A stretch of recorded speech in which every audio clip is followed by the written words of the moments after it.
Welcome to Indy Period, powered by Your Time Network. One topic, one perspective, a deeper look at the conversation shaping sports. We're talking the headlines, the strategy, leadership, front office decisions, college athletics, pro sports, and the media narratives. We'll tell you where we agree and where we disagree, but most importantly, why. Because the game deserves more than a reaction, it deserves a perspective. You're now watching Indy Period.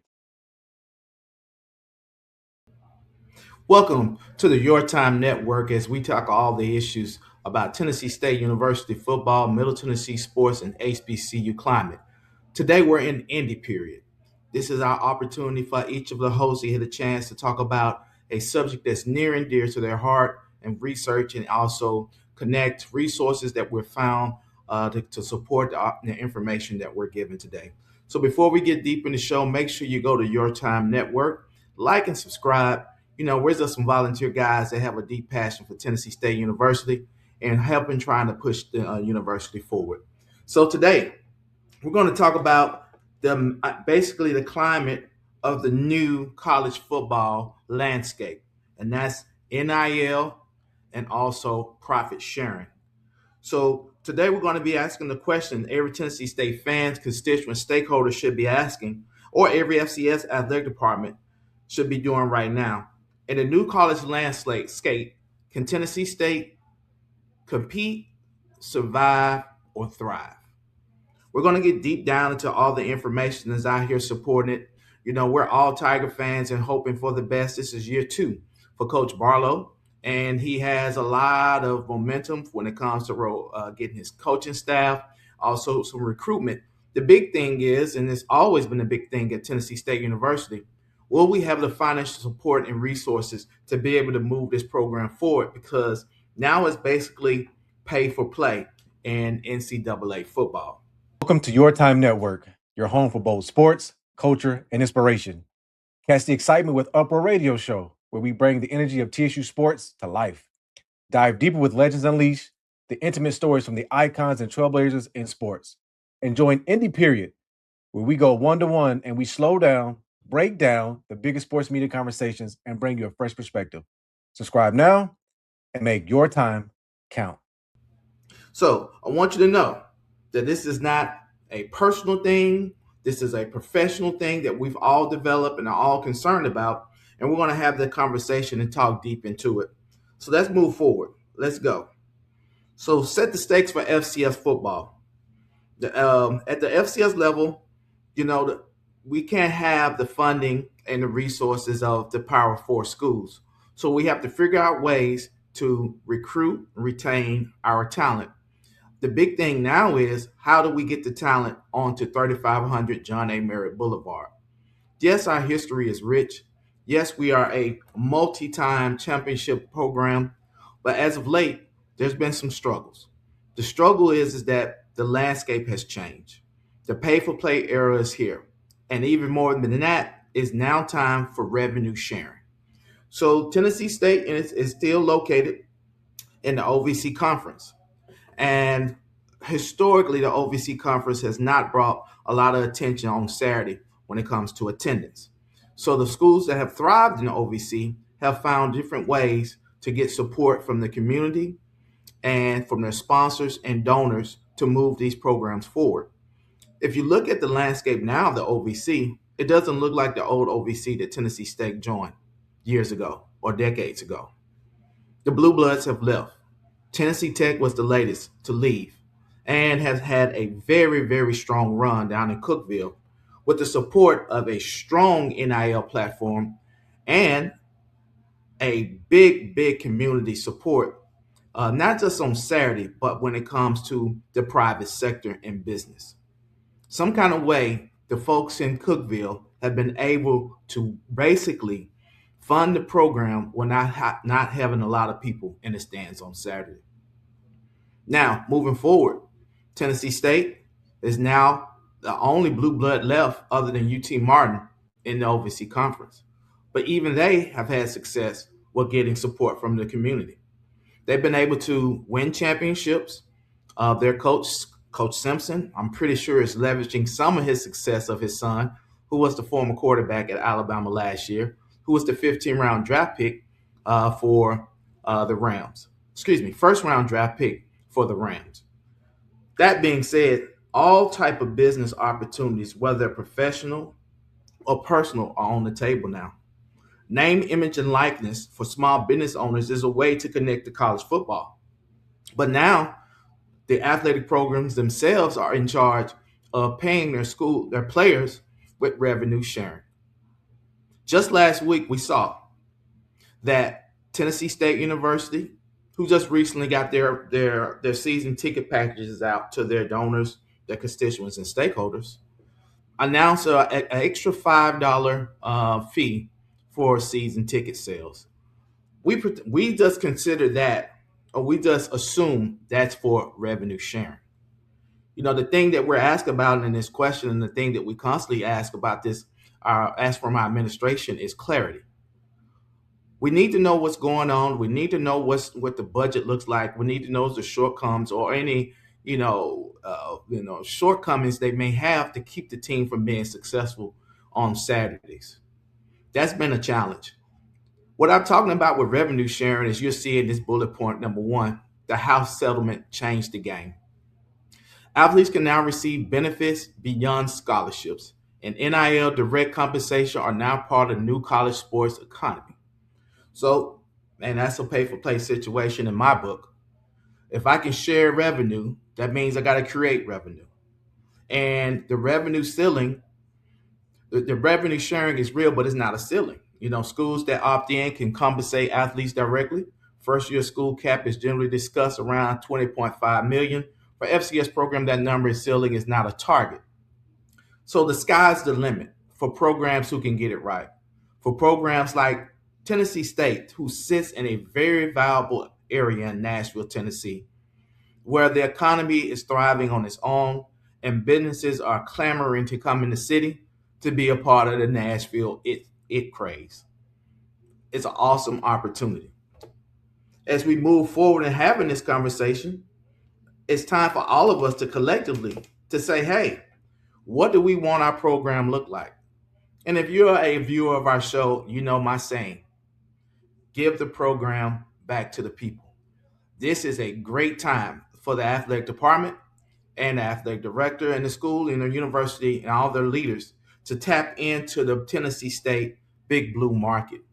We have a lot of great alum and alumni that haven't had a chance to support the program just because they're not in the know. There's no reason for the people not to know where we are and what direction we're going in this new climate. So let's go to 3. NIL Go is the new review system. What this does is allows for you to send your NIL deals and be reviewed through NIL Go. So that's a third-party situation. So you know you're in compliance. This is great for business owners who want to be a part of name, image, and likeness. And compensation must reflect fair market value. Well, what does that mean? And that means that we have, a lot of small business owners, a lot of private entities that won't get gouged in the pocket with overpaying and have the safety to understand that what they're committing to the school is fair and market value. That makes everybody feel comfortable. And I'm pretty sure it's an easy way to share with that student athlete, hey man, I know you think you're worth $1 million, but look at this third party fair market evaluation. You're actually right now around 50,000. That makes it easy and clear to share with both parties. Both people are on the same page.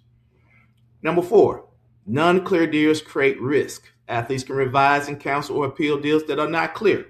Once again, you're going to hear clarity a lot moving forward in this era. People need to know and understand the risk or, the market for these arrangements and deals so that all parties can succeed in the arrangement. NIL deals must look like real business. Right. This is the business era now. If you watch our show and understand that I speak, very, very clear and concise and consistent about you have to have marketers and a business owner mindset to be an athletic director nowadays. It's not an administrative position anymore. It's where you're always hunting for new opportunities You're always trying to present your value model to different entities. And a lot of them are not going to be from the school or never even been a student at those schools. With a climate like Nashville, Tennessee, you can talk to tech, you can talk to healthcare, you can talk to nonprofits. There's so many small business startups that you don't want to overlook with sharing their brand with our brand. So NIL is not paperwork no more, not just money. Division I athletes general report third party and ideals $600 plus. Reporting guidance points to the deadline within 5 business days. NIL now requires documentation, contracts, taxes, timing, and compliance. Man, this is a full shop. This is a full operation. And I'm eager to see what Tennessee State has in store, because what it does is really give them a heads up, in my view, to be able to be one of the market leaders when it comes to FCS, HBCU, just because of demographics alone, just because of the championship heritage we have, the history. There's so many doors you can knock on and share the Tennessee State value proposition with. And I'm eager to see that athletic department and the university take full advantage of it. Also, directly with football program, the football roster limits has changed. So you're able to have more kids on your rosters. That's for FBS schools. For FCS schools, that's going to be tough, because now they get an additional 20 scholarships. So they can have a kid in waiting when normally that kid couldn't go or be a preferred walk-on and be proudly welcome on an HBCU or FCS campus and participate and play football. The big thing I don't want to get lost is that if I was anywhere around this situation, basically at Tennessee State or any HBCU or FCS program, what I've seen with these NIL deals is that some of these kids have taken the money, but they never get a chance to play football. That would be one of my value props, is letting kids understand that, yeah, the money's great. These are once in a lifetime opportunities, but what got you here was actually playing football. And some of these kids are getting parked in these deals because of the revenue or the opportunity, and they don't get a chance to play football. Don't get lost with that. The big thing is that I would think what gives Tennessee State the great opportunity is that we can create a culture and a pride that makes kids want to come to Nashville, to Tennessee State, and it's in Nashville, and the support that we would bring and have for them. I think we really need to go back to students matter most. If we make our students and our student athletes number one, I know what Tennessee State did for me. I know what Tennessee State did for my family. And that is not, you can't put a value on that. There's a lot of people are positioning themselves to dominate this new market share. And one of the people that we talked about, we always try to look at schools that are similar. We're going to look at Coach Trumaine Jackson out of Prairie View A&M, who just won the SWAC championship and was minutes away from being the HBCU national champion. Let's have a look at his take on profit sharing. Absolutely, right? Now, you anything until you ball. Okay. If you ain't made a play, how could I, as a business person, how could I give you something and I haven't seen? I'm blind investing, right? And so when I do that and I lose, what do you do with your losses? You cut them. Well, you can't cut players for athletic ability. So what we've chosen to do is, when you come here and you make plays, we'll start talking about sharing revenue. Okay. But if you don't make no plays, then you're not who you say you are. No harm, no foul. All I lose is a scholarship. Okay. And that's how we do it, right? There's some people out here giving kids this money, and they haven't done anything. Then the kid got a hamstring for the whole year. Maybe he does, maybe he doesn't. Yeah. But he already got the money. 100%. The thing is, so my thing is this. Like you said, revenue sharing, I don't have no problem with. Like you say, you ball, you show me something, I'll give you something, right?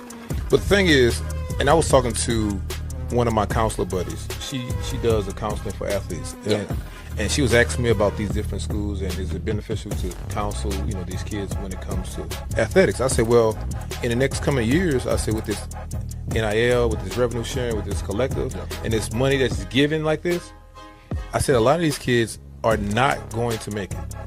A high percentage, right? I don't care what school they go to. It's just the odds. And when you go to a job, they're going to offer you a salary. And the salary is over a year. And it's not going to be nowhere near what they gave you up front at this university. And these kids are going to be like in a culture shock. And that's when depression and mental stuff starts setting in. And that's why I said her job is going to be prevalent, right? Oh, yeah. So I don't know how. That's why I'm so fascinated with coaches now, because now coaches are no longer ball coaches. They're mental health counselors and they're money managers, right? I tell people HC stands for head counselor. Yeah. You know what I mean? I got a couch in my office, guys coming in, lay down. That we got some guys that got paid a lot of money coming out of high school that they didn't know how to maneuver when we first got them, right? Yeah.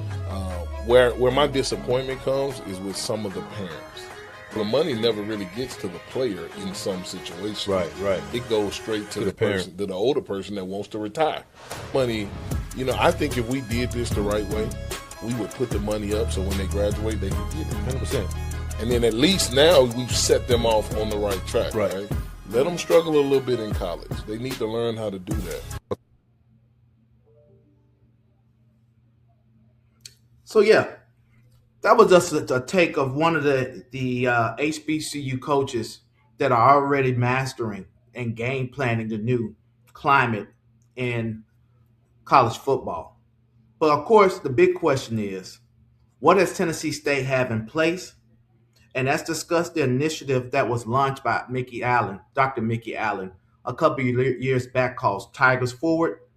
And let's do a report card where we are with this platform. So TSU Forward, a plan for progress, a future for TSU. This set out a bold vision for Dr. Allen, what he was talking about, how to move the athletic department and the football program forward. It was discussed about building bold vision, academic excellence, athletic growth, community impact, strategic partnership. Where supporters have questions and want KPIs, which is basically the report card I'm speaking on, and what are the measurable goals, right? If we have a bold vision and we're talking about doing X, Y, and Z, who's keeping up with count? Who's keeping up with the progress? How will progress be tracked? Who's accountable for, the shortcomings or the challenges that may come from that? Who discusses that? Who's the check and balance for that platform? How are the resources allocated? And how do we stay informed, which is one of the big struggles and one of the biggest things that we hear about up at Uproar, is that you guys are the only guys that give us an update or give us any information about Tennessee State University athletics. And in this climate, we can't have that continue moving forward. I've always said in the platform, when adversity strikes, you have to do more, not less. Financially, we are cash strapped, and we know it. It's nothing to hide. So it's time for us to be more inclusive, not less inclusive. So the NIL aspect of Tennessee State University is a 1912 sports group. And that's powered by James Wade and his team. And they've been doing a lot of work, a lot of student engagement, a lot of, media presence, a lot of content with the players, the ambassadors on all sports. So on that aspect, they've done a phenomenal job. The thing is, from what people are wondering, there's still a lot of questions about 1912 Sports Group and the impact it can have running parallel with the athletic department. One of the things that's missing from our 1912 and our NIL collective, which is different from others, and I always reference Jackson State.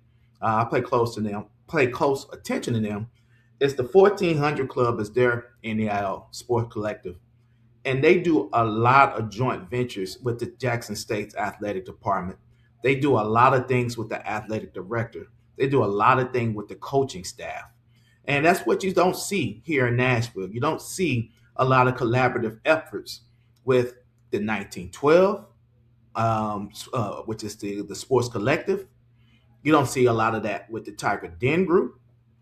For whatever reason, we barely ever can see a collab with the athletic department and its marketer and these groups like I just discussed on a public basis.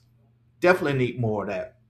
The other thing talking about TSU Ford is that Dr. Allen decided to replace TSU Tiger Paw and he made the Tennessee State Athletic Fund.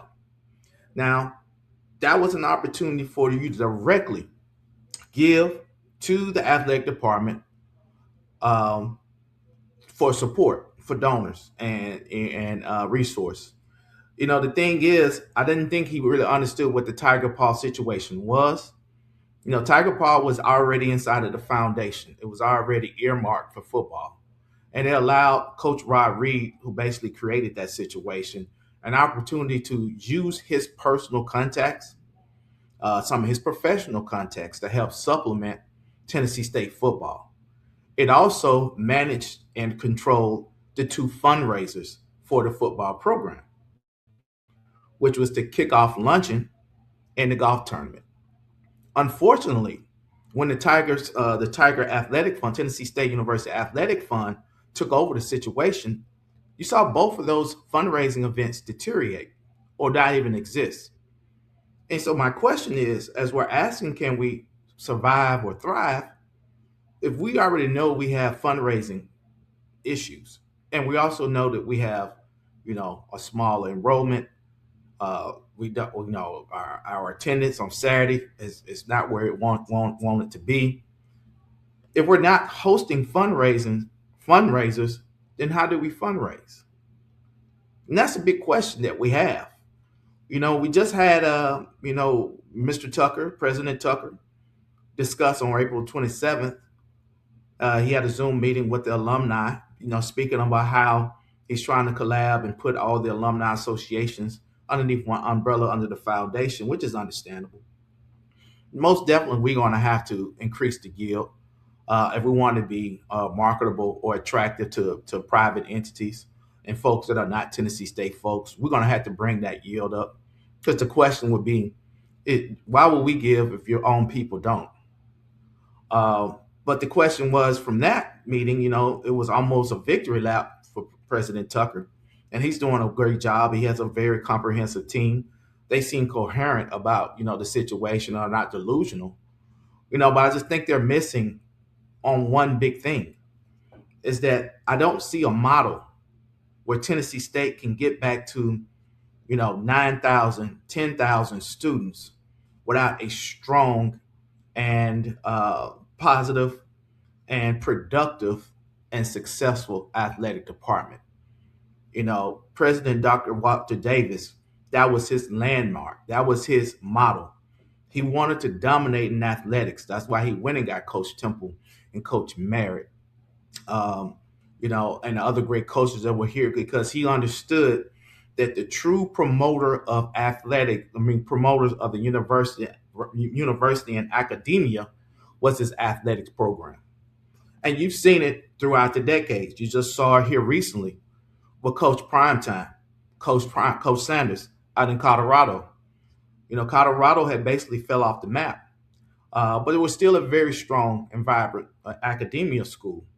But with his arrival in Boulder, you saw exponential growth in attendance, enrollment, visibility, and just basically everybody was going to Colorado for those games. And then, of course, the TV deals, etc.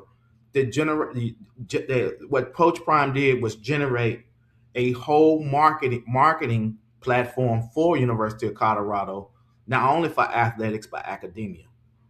In my vision, that's what the vision has to be here in Nashville. As we help grow our enrollment, we're going to have our athletic program become something special in the state of Tennessee. It can't just survive, it has to thrive. No doubt about it. There's too many resources. We've watched Austin Peay, who was a blue blood in the OVC, now going to the FBS. But their model, when they were building their platform, on the academia side and the athletic side was that in their marketing and promoting to recruit students is that they were 45 minutes away from Nashville. That was in their commercial. You saw the same thing with Tennessee Tech, who just left the OVC. And now they're over 10,000 students in enrollment. Same marketing. They took Austin Peay and said, well, if they're 45 minutes east of Nashville, we're west of Nashville. Tennessee Tech is 45 minutes east of Nashville. And look what they've done down in Cookeville. For other people to use our city in their recruiting model and us be in that city and not be able to leverage or even exceed what they've done is something that we cannot allow anymore. We have to recognize that we have to do more. There's no model that allows us to continue to do what we did 10 years ago, 20 years ago, 30 years ago. And that's what seems to be, what we continue to choose, what path we choose to go. So moving forward, these are the questions or the points that I think are positive for Tennessee State thriving. Our public strategy has to change. It's been too general. It's been devoid of value for donors, okay? For years, and you've seen even for decades, it seems like the value prop to give to Tennessee State and other HBCUs is just guilt. And that's just not going to work. It's just not going to work. Guilt is not a platform. But what will work is highlighting your student and student athletes. What will work is always, presenting the value of Tennessee State University. With gold medal winners and national championships, and our research acumen, our notable alums, our track record of achievement in a lot of different departments, that has to be on the forefront, because there's a lot of kids that know nothing but Tennessee State other than what they are now. When I went to Tennessee State 30 plus years ago, I knew what Tennessee State was then and what it had been. And that disconnection right there is one of the things that we need to clean up. We got to have a promoter of our university, and it has to be able to be across all lines. It just can't be for Black folks. It just can't be for folks that went to Tennessee State. It has to be for market folks, meaning demographic folks, meaning everybody in this Middle Tennessee area should want to be a part of Tennessee State University. And we have that ability to do so. But a lot of times we're just absent. We're absent to a lot of things that go in Nashville. The other thing is we had some momentum a couple of years ago with Eddie George. We won a championship. I got a piece of it. Of course, that was a lot of folks or a lot of student athletes that left after he left. But that still gives you hope and optimism that Tennessee State University can thrive again. But we definitely have to work harder and do more if we want to have continued success. So here's my main take. Tennessee State can survive in this climate. The harder question is whether TSU can. Surviving means having teams, playing the schedule, staying compliant, raising some money, and hoping the right coach can outwork the market. Well, we have a script here. The right coach, I would say the right administration. My thing is, I've always questioned, what do we do Monday through Friday to push Tennessee State forward? We know what we do on Saturday. We hope the kids can bail us out. But the models now is for you to have 25, 30, 40,000 people in the stands. That's just not going to happen with Tennessee State University right now. But what we can have is 20 to 30 or 40,000 people say, hey, I want to be a part of Tennessee State University with a support gift. But you got to get to my model when it comes to sales. I'm a sales guy. Your success rate is always going to be around 30%. Okay. You see 10 people, you're going to close 3. So we need to know what the budget is. So if Tennessee State needs to increase their budget by a certain percentage, they're going to have to touch a large percentage of people. It's not going to be people that come to your website. It's not going to be people that's on your social media or Instagram. It's not going to come from an email from the Alumni Association or the athletic department. This is actively creating new databases and new suspects, as we say, and presenting our values so they can become prospects and, more importantly, donors. There's a start. The other thing is making sure the compliant piece of it. We need more information so people can understand. It needs to be constantly given and constantly explained. The other piece of it, that we have to understand what's at stake and how to reach the goal. And the goal needs to be established. We need to be working towards a certain number. If there's an extra $5 that's going towards revenue sharing, then we need to know what we have in the pot. We need to know what the goal is for the pot. All that needs to be shared with your constituents, stakeholders, and alumni if you want to leverage them. And the other thing is, last but not least, I got two more points. What is TSU's plan? Conference affiliation? What is TSU plan for a on-campus platform? Because as I discussed on the show before, it was mentioned on a couple of bullet points for the President Tucker's 100 million campaign. There's also rumblings that we're going to find a way to play a game on Tennessee State's campus this year. What does that look like? Also, we talked about the Nissan deal. Also hearing grumblings that Nissan and the Sports Authority are going to incentivize Tennessee State not to play in their own stadium, which is Nissan. Is that true? Because, I mean, I know we're not understanding that the Nissan Stadium is our Airbnb. That's our home. That's where we have to play. They're going to incentivize us for not playing at home and give us something. Are we being incentivized when we do?